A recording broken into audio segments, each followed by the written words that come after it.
Dobrý deň. Tu je tým SVC a vy sledujete videoprehľad, v ktorom s vami zdieľame najdôležitejšie udalosti v histórii rozvoja strunovej dopravy a spoločnosti SVC za predošlé týždne. V tomto vydaní uvidíte: spoločnosť UEST organizovala druhé zasadnutie vedecko-technickej rady v roku 2024. Prodelo zverejnil reportáž o Unibuse.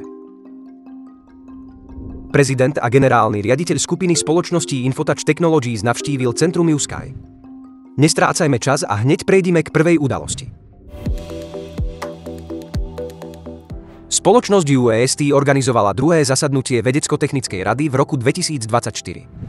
Diskutovali o pokroku v dvoch výskumných projektoch, zvážili účasť spoločnosti na 7. globálnej konferencii o industrializácii blízkeho vesmíru a diskutovali aj o vývoji dokončenom v spoločnosti v druhom štvrťroku 2024.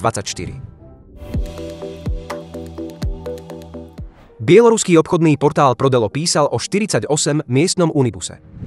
Ako poznamenali médiá, model dopravného prostriedku môže byť alternatívou nielen pre mestskú, ale aj osobnú dopravu. Prezident a generálny riaditeľ skupiny spoločností Infotouch Technologies navštívil centrum USky. Táto návšteva vyznačila strategické partnerstvo a vzájomnú snahu o rozvoj pokročilých dopravných technológií. Počas exkurzie sa hostia zoznámili s pokrokovými a inovatívnymi riešeniami spoločnosti. To boli hlavné správy pre dnešok. Prosím, určite nezabudnite dať like tomuto vydaniu a zanechajte komentáre. Dovidenia.